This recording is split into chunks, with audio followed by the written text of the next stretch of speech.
मंच पे बैठे सभी गणमान्य व्यक्ति, मेरे सामने आगे की पंक्तियों में बैठे हुए गेस्ट, फैकल्टी, पेरेंट्स और सबसे महत्वपूर्ण जो पीछे खड़े हैं और कुछ बैठे हुए स्टूडेंट्स, जो इस यूनिवर्सिटी का बहुत ही ऑस्पिशियस दिन है। न केवल आपके चांसलर साहब का जन्मदिन है, बट इस यूनिवर्सिटी का एक आगाज भी है। तो सबको बहुत बहुत बधाई और मैं शुभकामनाएं देता हूं कि ये यूनिवर्सिटी, जैसे कि कॉलेजेस में राहुल जी ने बताया, काफी समय से योगदान देती आ रही है लोकल एजुकेशन में और कम्युनिटी में, आगे भी ये दिनों दिन तरक्की करे। मेरी संक्षिप्त से भाषण में ज्यादातर मैं स्टूडेंट्स को ही रूबरू होना चाहूंगा, क्योंकि वो, हालांकि हर कॉलेज और यूनिवर्सिटी के लिए जो महत्वपूर्ण गुमनाम फैकल्टी होती है जो आप सबको पढ़ाती है, लेकिन कोई भी कॉलेज और यूनिवर्सिटी उसके अलुमनाई और उसके स्टूडेंट्स और उसके पास आउट से जाना जाता है। ये हार्वर्ड से पढ़ा हुआ है, ये कैम्ब्रिज से पढ़ा हुआ है, ये आईआईटी का है। तो आप, यू आर द फ्यूचर। आप जो कल करने वाले हैं वो निर्धारित करेगा कि इस यूनिवर्सिटी का और इस कॉलेज का कितना नाम होता है। सोचना और आपको एक्शन में जो चीज आपको दी जा रही है, चाहे वो स्किल्स में दी जा रही है, चाहे वो इंफ्रास्ट्रक्चर से दी जा रही है, you have to harness that and grow that. और समय बहुत जल्दी बदल रहा है, the times are changing very very rapidly. Rahul ji ने बोला कई नौकरियां हैं, कई लोगों को नौकरियां मिली, बड़ी खुशी की बात है, लेकिन आने वाले समय में नौकरियां कम होती जाएंगी। आने वाले समय में प्रतिस्पर्धा और बढ़ती जाएगी। आने वाले समय में जो हमारी सोच है, जो हमारी एप्लीकेशन जो हमने पढ़ा है, वो इंपॉर्टेंस लेने वाला है। एक दो तीन बिंदु मैं आपको बताना चाहूंगा। एक तो पढ़ाई बहुत जरूरी है, पढ़ाई बहुत अहम है। जो भी स्ट्रीम में आप पढ़ रहे हैं उसको आपको मास्टर करना जरूरी है।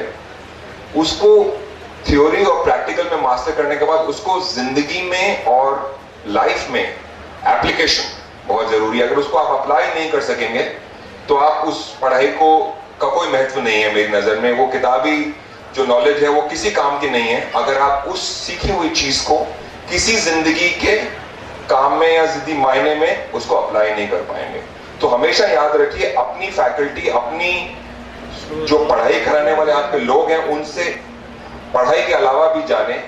उस जो भी चीज आपको सिखाई जा रही है उसको सवाल करें, उसको क्वेश्चन करें और उसको कैसे आप जिंदगी में या एप्लीकेशंस में अप्लाई कर सकते हैं, वो एक जानना और सीखना बहुत जरूरी है। Point number 1। पॉइंट नंबर 2, एक चीज या एक स्ट्रीम का ज्ञान अब काफी नहीं है। पहले होता था फिजिक्स में पढ़ गए तो बहुत अच्छा हो गया, साइंटिस्ट बन गए, लॉ में पढ़ गए तो बहुत अच्छे लॉयर बन गए। अब वो बात खत्म हो गई। लॉयर को भी साइंस जाननी जरूरी है, फिजिक्स वाले को मैनेजमेंट और आना। तो you have to have multiple talents. You can not have just one knowledge and think that you will succeed. You have to know business management, you need to know science, you need to know commerce. You have to be a strong person in one stream and आपको बाकी चीजों की जानकारी और उसकी शिक्षा लेनी भी जरूरी है। और अगर आप ये नहीं करेंगे तो कहीं ना कहीं आप दौड़ में, चाहे वो सैलरी हो, चाहे वो प्रमोशन हो, चाहे अगर आप एंटरप्रेन्योरशिप और व्यापार करते हैं, उसमें आप कहीं ना कहीं पीछे रह जाएंगे, जिसको बाकी चीजों की नॉलेज है। Point number 2। पॉइंट नंबर 3, आज के बज़वर्ड्स हैं, हमारे प्रधानमंत्री भी स्टार्टअप, एंटरप्रेन्योरशिप को महत्व देने लग गए हैं। बाकी देशों में भी आजकल जॉब रिसर्च से इंपॉर्टेंट हो गया। Job creation has suddenly become very important and it is truly so. Bharat की इकोनॉमी या किसी भी कंट्री की इकोनॉमी आने वाले समय में उस कंट्री के स्टार्टअप्स या उस कंट्री के एंटरप्रेन्योर्स या उस कंट्री के जॉब क्रिएटर्स कितने संबल और स्ट्रांग हैं, उस पर निर्भर करेगी।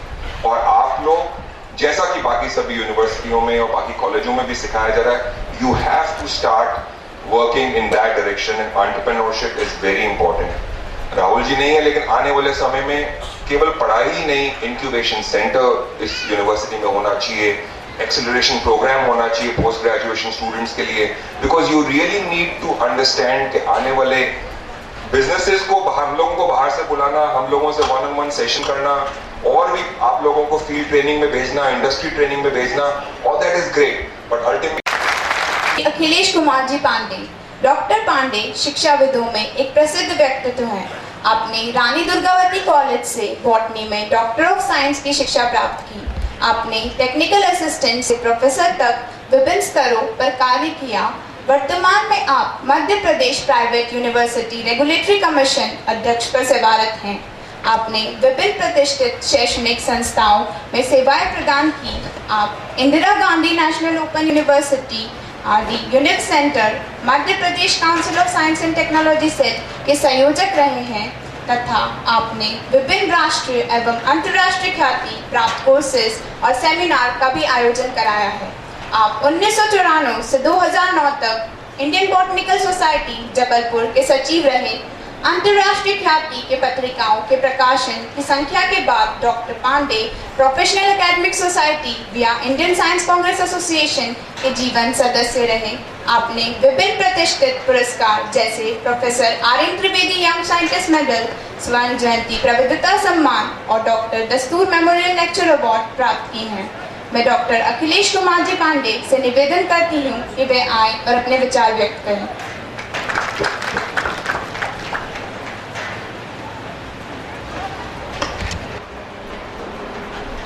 जितने भी लोग बैठे हैं, मैं सभी लोगों का अपने सरकार की तरफ से, मध्य प्रदेश निजी विश्वविद्यालय विनियामक आयोग की तरफ से आप सभी लोगों का अभिनंदन करता हूं हार्दिक। चूंकि यह विश्वविद्यालय का बहुत ही ऐतिहासिक पर्व है, आज दिन है, मैं आप लोगों से कुछ बातें शेयर करना चाहूँगा।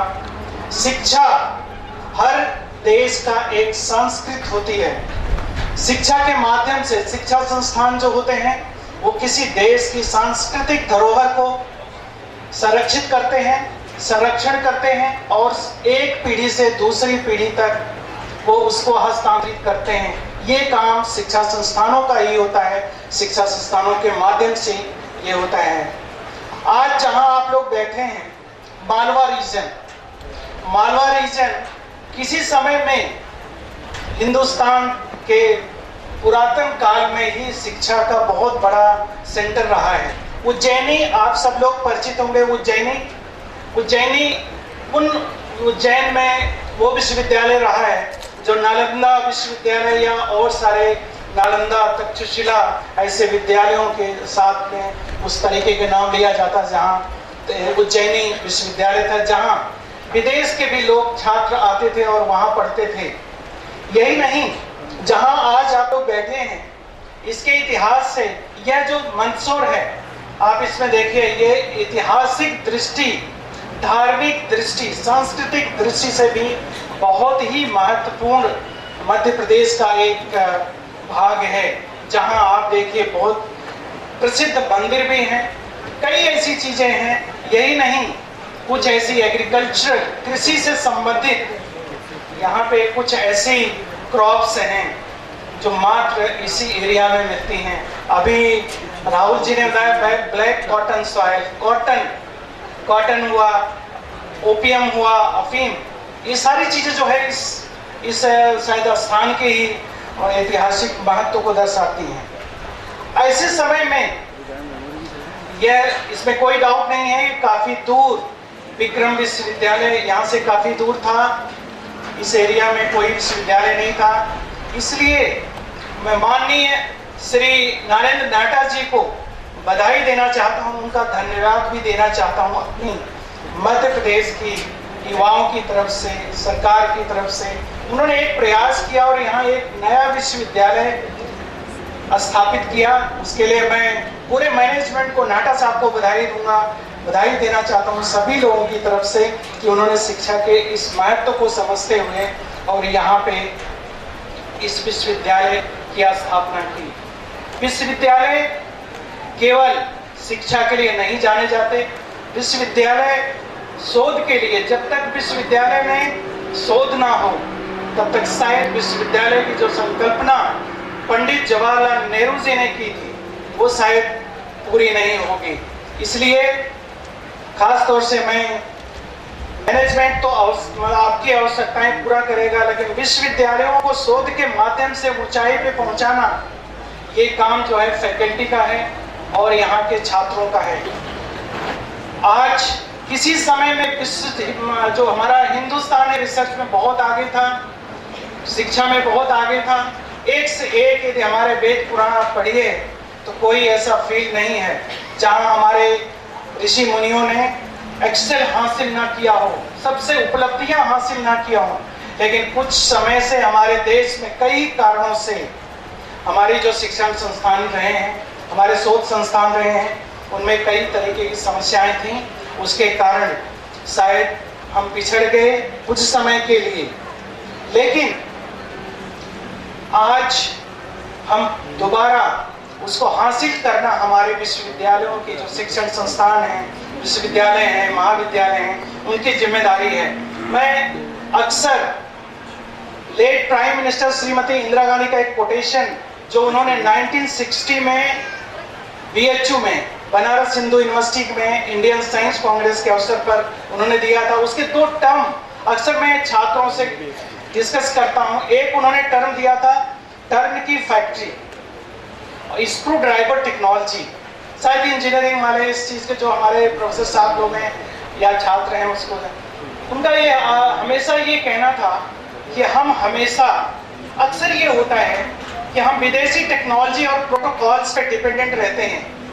आज हमारे युवा ये महसूस भी करते हैं कि आज जो कुछ भी हम सीख रहे हैं या हम कर रहे हैं वो हम सब कुछ विदेशों से ही सीख रहे हैं। उस समय 1960s में मिसेस इंदिरा गांधी ने इसको हाईलाइट किया था कि स्क्रू ड्राइवर टेक्नोलॉजी, मतलब हम केवल विदेश से कोई प्रोटोकॉल या टेक्नोलॉजी इंपोर्ट कर लें, उसे एक फैक्ट्री तो बना सकते हैं, लेकिन किसी भी देश का आत्मसम्मान हम उससे वापस नहीं कर सकते जब तक कि बाहर से लाई हुई टेक्नोलॉजी के अनुरूप हम कुछ और भी विकसित करके विश्व को ना दें, वापस ना करें।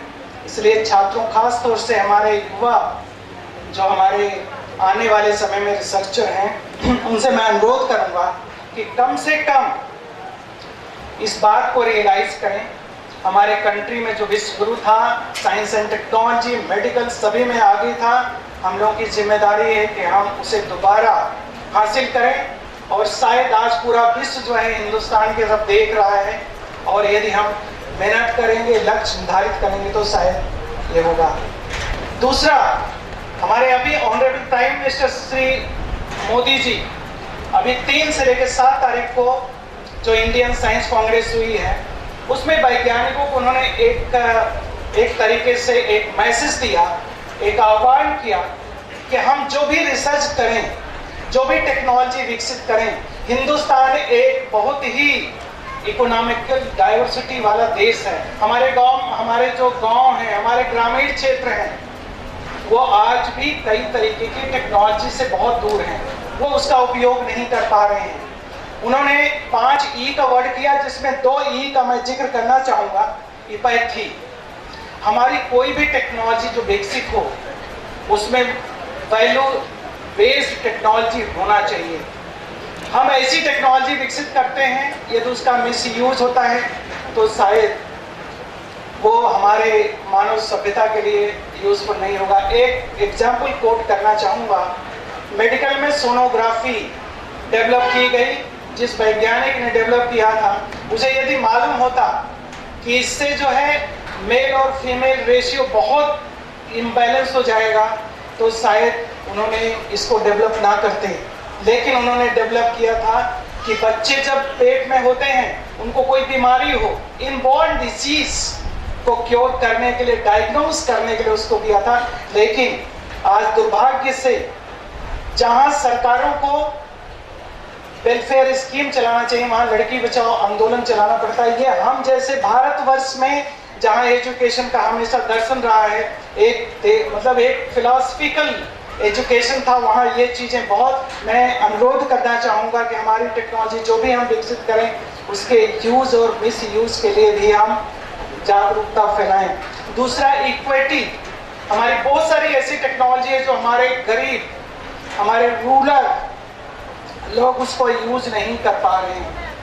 हमारी जिम्मेदारी है, प्राइम मिनिस्टर साहब ने इस बात को हाईलाइट किया कि हम उसकी टेक्नोलॉजी, उस टेक्नोलॉजी ऐसी विकसित करें जो इक्विटी को इम्प्रूव करे, हम सभी लोगों को इसको मिले, तभी हम शायद इस बात को अपने जो शैक्षणिक संस्थान है, शोध संस्थान है, उनकी महत्ता को हाईलाइट कर पाए। हमारा विज्ञान टेक्नोलॉजी ये हमारे अंतिम छोर तक, हमारे गरीब तक नहीं पहुंचेगा, रूरल पीपल तक नहीं पहुंचेगा, तो शायद इस बात का कोई हम लोग प्राउड नहीं कर पाएंगे कि हमने टेक्नोलॉजी विकसित किया है।